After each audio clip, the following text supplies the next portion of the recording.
How's it going, guys, and welcome to another episode of Career Mode. This is episode number 9, and we start the look at Gazaniga there. We start the episode off with a squad report. Like I said before, I'm trying to show this at least once every 3 months. Because the players improve all the time. It's crazy, you know. I'm going down to team management and I see they've grown an attribute or two, and I go into the squad report and they all seem to be improving, apart from the old players like Danny Murphy and I think is it Nuno Gomes, the Portuguese striker? Yeah, there he is.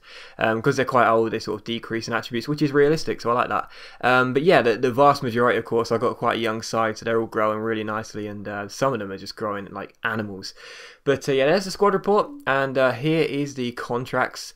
Basically, I decided to go in here and just sort of check out who's sort of expiring this year. Robinson, Linganzi, and Joshua King, who is actually on a permanent deal here at Blackburn. I didn't realise that. I'm pretty sure he's on loan in real life, but in the game he's on a permanent deal, which is bizarre, but I don't care, I'll take it because he's a great striker. But I offer all 3 deals because obviously Robinson and King are first choice strikers. Robinson's not a first choice striker, first team players. Linganzi's a bit of a reserve player, but I know for a fact he's a pretty decent cover in the defensive midfield area. I think he's the only defensive midfielder we've got other than Dixon Atuhu, so perfectly fine offering him a contract. But the first game is against Middlesbrough, and how's your luck there? Scott McDonald's volley takes a huge deflection off Ryan Shotton and goes into the back of the net. No chance for Paul Robinson. But here you see Marvin Emnes waste a really good chance from Mills, puts the ball wide, and that really should have been at 1 apiece. With just 20 minutes to go, I gave a free kick to Morten Gamps Pedersen, yet to score a free kick in this career mode. This will be the time it will change. No, it wouldn't. I thought I'd tease you. Great save by the goalkeeper, and Middlesbrough managed to clear the ball upfield. So I was gutted about that. I'm so bad at free kicks, man. I just really need to get some practice in. But in injury time, Kurt Zouma has a free header, and he really should be doing better than that. You see Paul Robinson's up there, so cool. But yeah, Kurt Zouma with a free header puts the ball over the bar, and it's a loss for Blackburn at home to Middlesbrough. That's really disappointing, but was to be expected. We can't win all the time, so you know, whatever. But straight after the game, we get Paul Robinson and Amin Linganzi to sign new contracts, which are lovely, and Joshua King signs one as well, which is just perfect. I'm not having the problems I had when I was at Spurs, when all the players didn't seem to want to stay with me. But Paul Robinson's obviously 34, 35, so he's only got 1 year left really. But I thought, you know, I don't want to see him leaving a free transfer. He's still a pretty decent goalkeeper, so why not offer him just another 1 year contract? But the next game is away at Portman Road to take on Ipswich, and this is a really frustrating game here. Ipswich, I mean, it's just one of those games where the passing, they never seem to misplace a pass. And you see DJ Campbell here. Is it DJ Campbell? It might be, I'm not sure. Goes through 1-on-1 and puts the ball past Paul Robinson. Then he had a chance to make it 2-0. Martin here down the left hand side.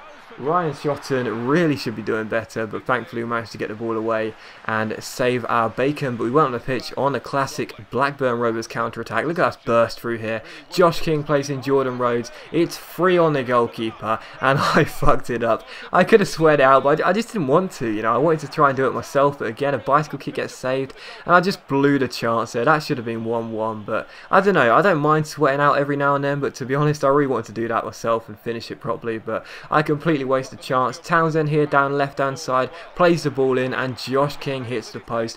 It just wasn't to be. We lost this game 1-0. Another defeat, back-to-back defeats. I think that's the first time this season, so that's not bad. But back-to-back defeats, never really pleasing. But yeah, 1-0 to Ipswich, the final score. And Josh Townsend is happy with Blackburn Rovers, so that's really nice. That's really good. Hopefully we can try and get him on a permanent deal when his loan deal expires at the end of the season, because obviously he's one of my favourite players.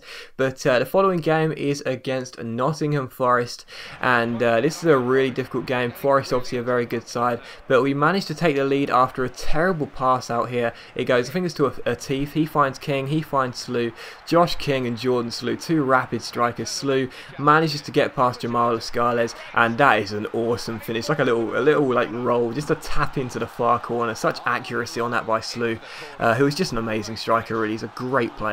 And that makes it 1-0 to Blackburn. And on the half-time mark, Slew once again has the chance, but he unfortunately hits the post, and the ball gets cleared by Nottingham Forest. But in the second half, with just under 20 minutes to go, Dexter Blackstock picks the ball up, runs past Kurt Zouma, and is this a penalty? I'm not entirely sure, because he's not going down, he's not falling.